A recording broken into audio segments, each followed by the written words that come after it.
நன்மையினால் உன் வாயை திருப்தியாக மாற்றினாரே. நன்மையினால் உன் வாயை திருப்தியாக மாற்றினாரே.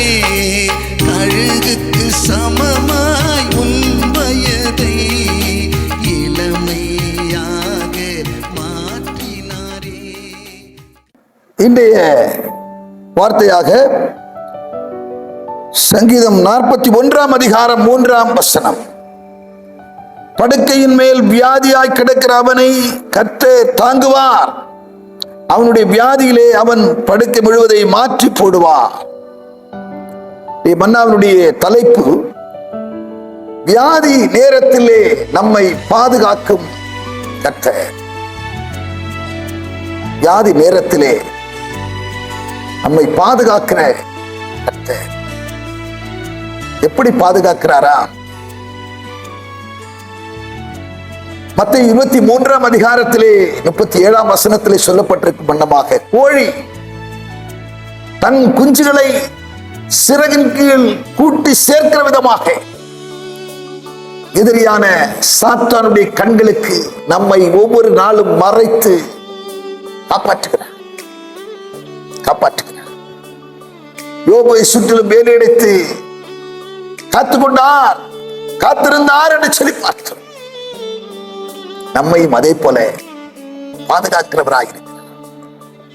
நானே உன் பரிகாரியான தேவன் என்று சொன்னார். யாரெல்லாம் அவரை நோக்கி கூப்பிடுகிறார்களோ, ஆபத்தான சூழ்நிலைகளிலே யாரெல்லாம் அவரை நோக்கி விண்ணப்பம் பண்ணுகிறார்களோ, முறையிடுகிறார்களோ, கூப்பிடும் யாவருக்கும், உண்மையாய் கூப்பிடும் யாவருக்கும் சமீபமாயிருக்கிற கர்த்தர். யாரெல்லாம் உண்மையாய் கூப்பிடுகிறார்களோ அவர்கள் யாவருக்கும் முன்வந்து உதவக்கூடியவராயிருக்கிறார். படுத்த படுக்கையாய் இருக்கிறவர்களுக்கும் அவர் உரிய பாதுகாப்பை தருகிறார். நம்முடைய ஆண்டவர் நமக்கு பரம மருத்துவராயிருக்கிறார். அவரை நோக்கி உண்மையாய் கூப்பிடுபவர்களுக்கு உதவி செய்ய ஓடி வருகிறவராயிருக்கிறார். தாவீதின் குமாரனை எனக்கு இறங்கும் என்று சொல்லி கூப்பிட்ட போது சீசர்கள் அவரை அதட்டினார்கள். ஆனால் அதை அவன் பொருட்படுத்தாதபடிக்கு இன்னும் அதிக சத்தமாய், தாவீதின் குமாரனே எனக்கு இறங்கும் என்று சொல்லி கூப்பிட்ட போது சுற்றிலும் இருந்த சீசர்கள் நசட்டை பண்ணியிருந்த வேளையிலும், அவனை அதட்டின வேளையிலும் ஆண்டவர் அவனை வரவழைத்தார், அழைத்து வர சொன்னார். அவன் வந்தான், உன்னுடைய விருப்பத்தை கேட்டார். நான் பார்வையிட வேண்டும் என்று சொன்ன போது பார்வையை கொடுத்து அவனை அனுப்பினார். அவனை கேட்கிற அருமையான தேவச்சனமே, அன்னைக்கு வியாதிஸ்தர்கள் மேல் மனம் இறங்கினவர், மனம் இறங்கி இவ்வளவு அற்புதங்களை செய்தவர், இன்றும் அவர் உயிர் வாழ்கிறார். இன்னும் அப்படிப்பட்ட வியாதிஸ்தர்கள் மேலே, தீரா வியாதியிலே பிடிபட்டிருக்கிறவர்கள் மேலே சிந்தையாயிருக்கிறார். வாஞ்சியாயிருக்கிற தேவ பிள்ளைகள், உண்மையாய் அவரை நோக்கி கூப்பிடுகிற தேவ பிள்ளைகள் மேலே அவர் விருப்பமாயிருக்கிறார். இடத்தில் வாஞ்சியாயிருக்கிறபடினாலே நான் விடுவிப்பேன், என் நாமத்தை அறிந்திருக்கிறபடினாலே உயர்ந்த அடைக்கலத்தில் வைப்பேன். நோக்கி கூப்பிடும் போது மறு உத்தரவு அருள் செய்வேன். ஆபத்தில் கூட இருந்தவனை தப்புவிப்பேன், கனப்படுத்துவேன், திருப்தியாக்குவேன் என்று சொன்னவர் இன்றைக்கும் அவர் திருப்தியாக்கிறவராயிருக்கிறார். உனக்கு விடுதலை தருகிறவராயிருக்கிறார். உனக்கு உன் சிறையிருப்பை நீக்கி நீ வெட்கம் அனுபவித்த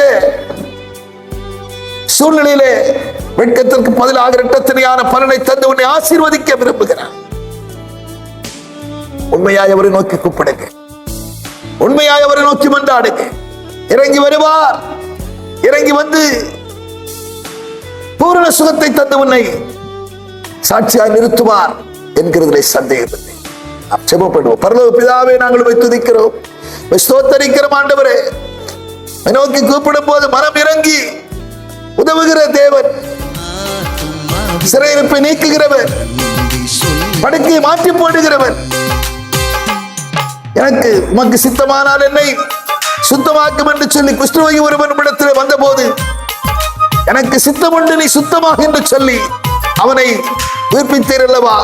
அதே போல இந்த நாளிலே கேட்டுக்கொண்டிருக்கிற பிள்ளைகள் ஒவ்வொருவர் மேலும் மனம் இறங்கி ஒவ்வொருவருடைய சிறையிருப்பு நீக்கி வியாதியிலிருந்து பரிபூர்ணமான சுகத்தை தந்து இவ சாட்சியாக நிறுத்த வேண்டும் என்று கருத்தில் அர்ப்பணி செபிக்கும்.